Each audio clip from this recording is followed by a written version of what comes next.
लब्बैक अल्लाहुम्मा लब्बैक लब्बैक ला शरीका लक लब्बैक इन्नाल हम्दा one निअमत luck ওয়াল মুলক লা শারীকা লাক। রিয়াজুল জান্নাত ট্রাভেলস অ্যান্ড ট্যুরস থেকে আপনাদের সকলকে জানাচ্ছি আন্তরিক শুভেচ্ছা এবং প্রাণঢালা প্রীতি।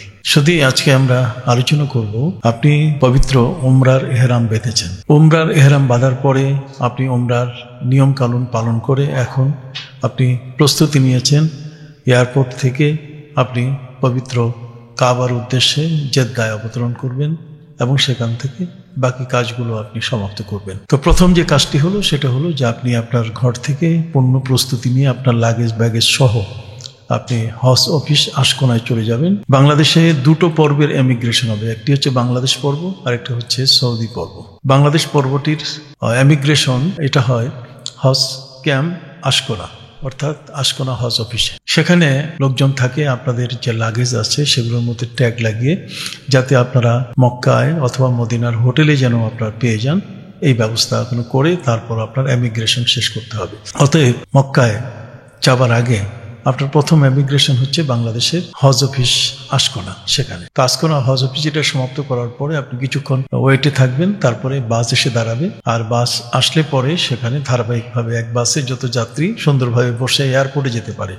এয়ারপোর্ট বলতে গেলে আমাদের ঢাকাস্থ হযরত শাহজালাল রহমতুল্লাহ আলাই ইন্টারন্যাশনাল এয়ারপোর্ট। বাস আপনাকে সেখানে নিয়ে যাবে। নিয়ে যাওয়ার পরে এরপর লাইন ধরে, অর্থাৎ একের পর এক সারিবদ্ধভাবে আপনি হাঁটা শুরু করবেন বাস থেকে নেমে। এরপরে আপনাকে ভিতরে নিয়ে যাওয়া হবে সৌদি পর্বের এমিগ্রেশন, যেখানে তারা অত্যন্ত ভদ্র এবং ভালো। আপনার আচরণও এই মুহূর্তে অবশ্যই ভালো রাখা প্রয়োজন। আপনি সেখানে যাবেন এবং ধারাবাহিকভাবে তারা যে নিয়ম আপনাকে বলবে সেই নিয়মে আপনার হ্যান্ডব্যাগ যেটা হাতে আছে সেটা তারা হয়তো স্ক্যানিং মেশিনে দিতে বলতে পারে এবং দিবেনও আপনি। তারপরে সেটা নেওয়ার পরে আপনার পাসপোর্ট এবং টিকিট এই দুটো আপনি শো করবেন ভিসা সহ সৌদি ইমিগ্রেশন অফিসারের কাছে। এটা সমাপ্ত হলে পরে তারপর আপনাকে সিল মেরে অথবা তারা যেভাবে স্ক্যানিং করতে হয় সেভাবে নিয়ে আপনাকে ছেড়ে দেবে। আপনি আবার অপেক্ষা করবেন প্লেনের জন্য। আপনি প্লেনের সে ওয়েটিং রুমে অপেক্ষা করতে থাকবেন অন্যান্য হাজিদের সাথে। তারপরে আপনি প্লেনে উঠবেন যখন ডাক পড়বে। এখানে অনেক সময় দেখা যায় যে এই ডাকটা সেখানে সিরিয়াল অনুযায়ী জোন অনুযায়ী আপনাকে ডাকবে, যে আপনি কোন জোনের, আপনার টিকিট নাম্বার কত, অর্থাৎ আপনার সেই জোন অনুযায়ী ABCD এই ধরনের জোন অনুযায়ী আপনাকে সেখানে ডাকা হবে। আপনি এটাকে সাড়া দিয়ে আস্তে ধীরে প্লেনে আপনি উঠবেন। আপনি এই প্লেনটি আপনার বাংলাদেশ বিমান হতে পারে, সৌদিয়া হতে পারে, ফ্লাইনাস হতে পারে, যেটাই হোক না কেন সরকার অনুমোদিত আপনার টিকিটে লেখা যে প্লেন সেটাতে আপনি উঠবেন। আপনার এই কর্মকাণ্ডগুলোর ভিতরে যে কাজগুলো আপনার সমাধা হলো তার ভিতরে আপনার সবচেয়ে বড় যে দোয়াটি আপনাকে পড়তে হবে সেটা হলো লব্বাইক আল্লাহুম্মা লব্বাইক লব্বাইক লা শারীকা লাক লব্বাইক ইন্নাল হামদা ওয়ান নি'মাতা লাক ওয়াল মুলক লা শারীকা লাক। বাংলাদেশ পর্বের এমিগ্রেশন শেষ হওয়ার আগে, অর্থাৎ ইহরাম বাঁধার পর থেকে নিয়ে আপনার কাবাঘর দেখা পর্যন্ত আপনার এই তালবিয়া লাব্বাইক এটা চলতেই থাকবে। আপনি প্লেনে বসলেন, ধীরস্থিরভাবে আপনার সিটে আপনি বসবেন। এখানে একটা বিষয় সেটা হচ্ছে অনেকেই এই প্লেন যখন আকাশে উড়ে তখন তারা নামাজের ওয়াক্তে নামাজ পড়তে চান। তো এই সময় তারা টয়লেটে গিয়ে তারা টয়লেটের পানি ব্যবহার করতে খুব একেবারে অসাবধানতা অবলম্বন করেন। আমি বলবো যে আপনি খবরদার টয়লেটের কোনো পানি ব্যবহার করবেন না। এটা সীমিত পানি এবং টয়লেটও খুব ছোট, কনজাস্টেড। এটা শুধুমাত্র যারা ওয়াশরুম ব্যবহার করবে তাদের জন্যই কিন্তু রাখা। আপনার উজুর পানি সেখানে রাখা নেই। বরং তার চেয়ে উত্তম হবে যে আপনি সাথে একটা তৈয়ম্মমের মাটি যদি নিয়ে যেতে পারেন সবচেয়ে ভালো, কারণ ওই অবস্থায় আপনার জন্য উজু ফরজ নয়, আপনি উজুর বদলে তৈয়ম্মম করতে পারেন। ওয়াশরুমের যে পানিটা রাখা আছে সেটা শুধুমাত্র আপনার ওয়াশরুমের কাজে ব্যবহৃত হওয়ার জন্য। অনেক সময় আমাদের দেশীয় হাজি যারা তারা ভুল করে থাকেন, ওয়াশরুমে যাওয়ার পরে তারা কিভাবে দরজা লাগাতে হবে সেটা বোঝেন না। ভিতরে আপনি ঢুকে সিটকে লাগাবেন, যতক্ষণ পর্যন্ত নীল বাতি জ্বলে উঠবে না ততক্ষণ পর্যন্ত আপনি নিশ্চিত হবেন না যে আপনার দরজা লেগেছে কিনা, লক হয়েছে কিনা। আপনি এরপরে আবার ওয়াশরুমের কাজ শেষ করে আপনি বের হবেন। এখানে দেখবেন যে সুগন্ধিযুক্ত কিন্তু আপনাকে ওখানে সাবান রাখা আছে বা সেখানে সুগন্ধিযুক্ত লোশন রাখা আছে। আপনি লিকুইড সাবান যেটা আছে সেটাকে আপনি ব্যবহার করবেন না, তার কারণ এটা সুগন্ধিযুক্ত আর কি। আর এমনিতেও আপনি সিটে এসে বসলে অনেক সময় দেখা যায় যে আমাদের সৌদি আই বিশেষভাবে আপনাকে একটা ছোট্ট প্যাকেজিং করা টিস্যু পেপার দেবে। সেই টিস্যু পেপারটা আপনি খুললে পরে দেখবেন যে সুগন্ধি বের হচ্ছে, এটা তারা মুখ হাত মোছার জন্য দেয়। আপনি এটা ব্যবহার করবেন না। আপনি অত্যন্ত ধৈর্যের সাথে আপনার এই 6-7 ঘন্টার একটা দীর্ঘ জার্নি, আপনি ইচ্ছে করলে তালবিয়া পড়তে পড়তে একটু ঘুমে বিশ্রাম যেতে পারেন। যতক্ষণ আপনি সজাগ থাকবেন ততক্ষণ যেন তালবিয়া আপনার মুখে জারি থাকে। তারপরে আপনি জেদ্দায় অবতরণ করলেন। জেদ্দায় অবতরণ করার পরে যেহেতু ইমিগ্রেশন আপনার ঢাকায়, আপনার নিজ দেশে হয়ে গেছে, অতএব সৌদি আরবের যে অংশটুকু, তার মানে জেদ্দায় যে ইমিগ্রেশন, এটা আর হবে না। আপনি প্লেন থেকে নেমে আপনার সাথীদের সাথে আপনি কখনো বিচ্ছিন্ন হবেন না। তার কারণ ওখানে যে লাইনগুলো দেওয়া থাকে, সেই লাইনগুলো এমনভাবে এসএস পাইপ দিয়ে দুই পাশে টানানো থাকে যে আপনি লাইনের ভিতরে ঢুকলে আর লাইন ক্রস করতে পারবেন না। এই জন্য আপনার উচিত হবে প্লেন থেকে নেমে বাইরে একটু যদি সামান্যতম কৌশল করে আপনি একটু পিছিয়ে থাকেন, যাতে আপনার সাথীদের সঙ্গী আপনি হতে পারেন। এরপরে আপনি নিচে নামলেন। নিচে নামার পরে আপনাকে বাংলাদেশ হজ মিশনের যারা আমাদের বাঙালি ছেলেরা আছে, আমাদের বাঙালি ভাইরা আছে, তারা আপনাদেরকে সহযোগিতা করবেন। আপনি গিয়ে ওই লাইনে থাকবেন। সেই লাইনে সৌদি অংশের এই জেদ্দায় আপনি দেখবেন সৌদিয়ান অফিসার যারা, তারা আপনাকে এসে আপনার কাছে পাসপোর্ট চাইবে এবং সর্বপ্রথম আপনার গলার কার্ডটা দেখতে চাবে। আমাদের এখানে একান্ত দরকার। অনেক সময় এমন আছে যে আমরা এজেন্সির কার্ড ঝুলিয়ে রাখি, কিন্তু আমাদের সরকারের পক্ষ থেকে, ধর্ম মন্ত্রণালয়ের পক্ষ থেকে যে কার্ডটা দেওয়া হয়, সে কার্ডটা কিন্তু ঝুলায় না। ফলে কিন্তু এই কার্ডটা, এজেন্সির কার্ড তারা অ্যালাউ করে না। তারা চায় যে কোন দেশ থেকে এসছে, সেই দেশের যে ধর্ম মন্ত্রণালয় থেকে যে কার্ডটা দেওয়া হয়েছে, সেই কার্ডটা যেন, যেখানে বাংলাদেশ লেখা আছে, সেই কার্ডটি কিন্তু তারা চিনে। অতএব এটা তাদের দেখলেই তারা বুঝতে পারবে যে বাঙালি বাংলাদেশ থেকে এসছে। আর এমনিও তারা অনেক সময় কার্ড চেক করে যে সে কোন দেশের মানুষ। হ্যাঁ, আপনি এই কার্ড নিয়ে আপনার গলায় দিয়ে যখন আপনি আগাবেন, আপনি লাইনের মধ্যে দেখা যাবে যে একসাথে 40-45 জনের যখন একটা লাইন হবে, তখন তারা ওখানে কাট আপ করবে এবং এই 45 জন ব্যক্তির কাছ থেকে তারা কিন্তু তাদের পাসপোর্টগুলো নিয়ে নেবে আর কি। এমনও হতে পারে যে পাসপোর্ট বাসের সামনে গিয়ে, যখন বাসে আপনি উঠবেন, অর্থাৎ বাসের দরজায় যখন আপনি পা দিবেন, তার আগে তারা নিয়ে নেবে। তার মানে আপনি এই যে পাসপোর্টটা এখানে দিলেন, এই পাসপোর্টটা যতদিন পর্যন্ত আপনি হজের কার্যক্রম শেষ না করে এয়ারপোর্টে না আসবেন, এয়ারপোর্টে প্লেনে ওঠার আগে কিন্তু তারা আপনাকে মোয়াল্লেমের পক্ষ থেকে আপনার পাসপোর্ট আপনি বুঝে দিবে তারা। অতএব সেই পাসপোর্ট নিয়ে আপনার ভাবনা বা চিন্তার কোনো কারণ নেই। আপনি যেদিকে যাবেন, পাসপোর্ট আপনার সাথে সাথে যাবে। আপনি মক্কা থেকে মদিনা যাবেন, সেখানে যে বাসে যাবেন, সে বাসের ড্রাইভারের কাছে আপনার পাসপোর্ট থাকবে। অর্থাৎ আপনি পাসপোর্ট থেকে বিচ্ছিন্ন নন, কিন্তু পাসপোর্টটা আপনার হাতেও না। হ্যাঁ, পাসপোর্টটি আপনার গাড়িতে থাকবে, আপনার যানবাহনে থাকবে। অতএব যে বাসে আপনি উঠবেন, সারিবদ্ধভাবে আপনার হ্যান্ড লাগেজটা সাবধানে আপনি রাখবেন। যদি একটু বড় কিছু থাকে, তারা আপনাকে ডেকের মধ্যে দিতে বলবে, আপনি সেটা অবশ্যই ক্যারিয়ারে দিয়ে দিবেন। দেওয়ার পরে আপনি সিটে গিয়ে বসবেন। একটা ভালো সিটে আপনি বসার চেষ্টা করবেন। আর যদি কোনো বেশি ধরনের ঠান্ডা লাগে, তাহলে আপনার হাতে তো হ্যান্ড ব্যাগ আছে, সেখানে তো আপনার গলার মাফলার বা চাদর জাতীয় কিছু আছে না, আপনি, অথবা আপনার গায়ে যে এহরাম আছে সেটা আপনি গলায় জড়িয়ে নিতে পারেন। কিন্তু খবরদার, পুরুষ যারা আছে মাথা ঢাকবেন না, মুখ ঢাকবেন না, আর মহিলা যারা আছে তারা কিন্তু মুখ ঢাকবেন না। এরপরে আপনি চলে গেলেন মক্কায়। সেখানে হতে পারে যে আপনি যে বাসে উঠছেন, সে বাসে অন্তত 3টা এজেন্সির লোক সেই একটা বাসে। অতএব তারা কিন্তু বাই সিরিয়াল এক একটা জায়গায় এক এক দলকে নামিয়ে দিবে। কাজে আপনার ডেস্টিনেশন যেটা, আপনার মূল যে হোটেলটা, সেই হোটেলে তারা এমনও হতে পারে প্রথমেও নেবে, অথবা এমনও হতে পারে যে সবার শেষে নেবে। আপনাকে খুব ধৈর্যের সাথে আপনাকে এখানে পরিচয় দিতে হবে। আপনি জানেন যে 3টি এজেন্সির লোক যদি একটা বাসে ওঠে, তার 3টি এজেন্সির মোয়াল্লিম কিন্তু আলাদা আলাদা। তাহলে সেক্ষেত্রে 3 ধরনের মোয়াল্লিমের লোক আসবে। আসার পরে তারা জানতে চাইবে যে এটা কোন এজেন্সি এবং কার পক্ষ থেকে আপনি যাচ্ছেন। সেখানে আপনার পরিচয়টা কার, কার্ড আছে কার, সেই বিষয়টা নিয়ে কিন্তু তারা আপনাদেরকে বাস থেকে নামাবে। যখন বাস থেকে হোটেলের সামনে নিয়ে আপনাকে নামাবে, তখন খুব সতর্কতার সাথে আপনি দেখবেন যে আপনি বাসের সিটের পকেটে আপনি গুরুত্বপূর্ণ কিছু রেখেছেন কিনা, আপনার হ্যান্ড লাগেজটা হাতে নিলেন কিনা। এটা নেওয়ার পরে আপনি নামবেন। তারপর ধৈর্যের সাথে নেমে এরপরে আপনি হোটেল লবিতে যাবেন।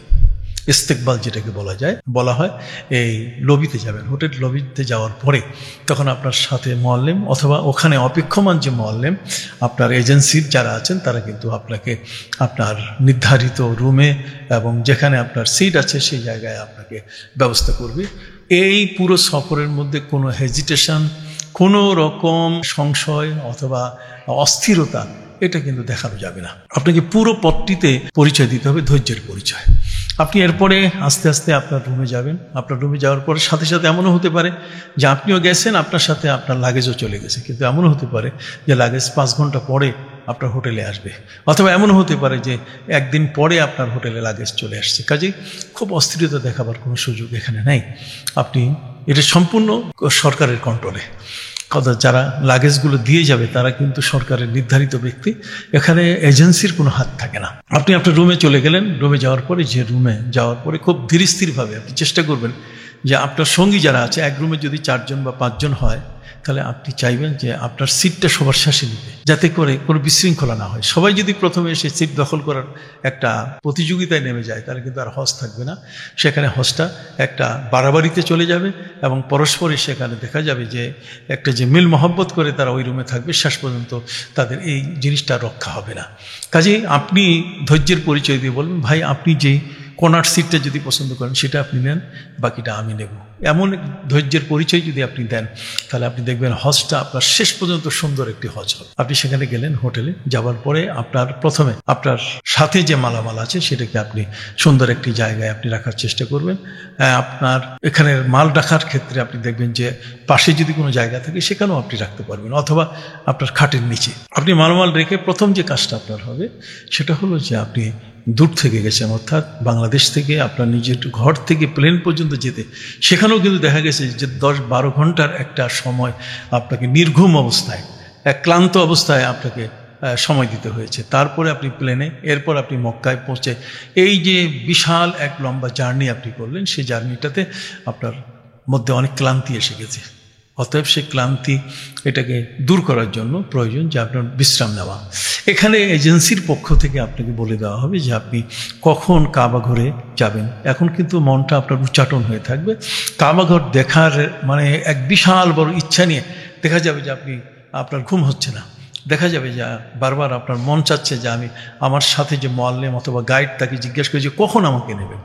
এর মধ্যে আবার কিছু হাজি সাহেব যারা 2-1 বার আগে হজ করেছেন, তারা কিন্তু তার পরিচিত কিছু হাজিকে নিয়ে চলে যায়। এটা অনেক সময় খুব কষ্টের কারণ, ক্ষতির কারণ হয়ে যায়। তার কারণ একটা এজেন্সি যেভাবে হাজিকে ট্রিটমেন্ট করে, হাজিকে যেভাবে তওয়াফে নিয়ে যায়, কিন্তু একজন সাধারণ হাজি যিনি একবার হজ করে এসেছেন, কিন্তু অনেক সময় দেখা যাবে যে হোটেলেই চিনবেন না তিনি, আবার কিভাবে ফিরে নিয়ে আসবেন। কাজে আমি অনুরোধ করব, আপনারা যদি আগে কেউ হজ করে থাকেন, তাহলে অন্য নতুন হাজিদেরকে আপনারা কখনো ইনফ্লুয়েন্স সৃষ্টি করবেন না, কখনো তাদেরকে তাগাদা দিয়ে কাবা করে নিয়ে যাবেন না। বরং আপনার এখানে সবচেয়ে বড় বিষয়টা হলো যে এজেন্সির যিনি দায়িত্বে আছেন, এজেন্সির মালিক যিনি অথবা গাইড যিনি, তিনি আপনাদেরকে একসাথে ডাক দেবেন। আর সেই ডাকাটা হবে এমন যে হয়তো কোনো একটা সুইটেবল সময়, যেমন এমনটা হতে পারে যে এশার নামাজের পরে যখন সব হাজিরা কে নামাজ শেষ করে খাবার দিকে চলে আসবে, তখন আপনি উমরা করার জন্য কাবার সামনে যাচ্ছেন, তখন একটা সুন্দর পরিবেশ, আপনি একদল চলে আসতেছে পুরাই, আর আপনারা প্রবেশ করতেছেন,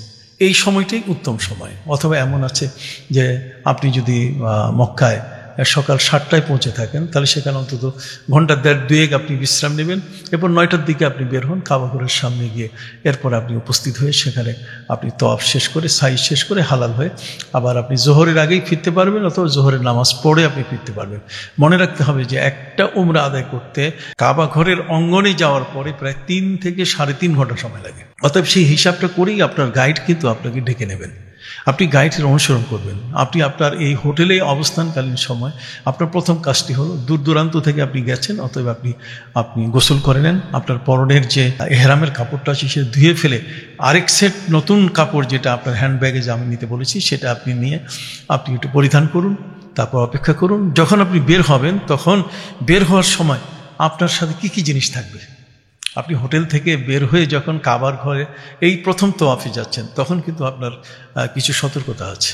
সতর্কতার মধ্যে একটা হলো যে আপনার যে পিঠের ব্যাগটা আছে, এই পিঠের ব্যাগ এবং কোমর বেল্ট, এবং সাথে সাথে আপনার গলার ব্যাগটিও সাথে নেবেন। পিঠে যে ব্যাগটা আপনি নেন সেটা যদি আকারে ছোট হয়, অথবা যদি আপনার হ্যান্ড ব্যাগেজের মধ্যে পিঠের ব্যাগেজের মূল্যবান কিছু এখানে রাখতে হয়, আপনি মনে রাখবেন যে চাকু, ছড়ি ইত্যাদি এগুলো কিন্তু কাবা ঘরের দিকে তওয়াফের সময় নেবেন না।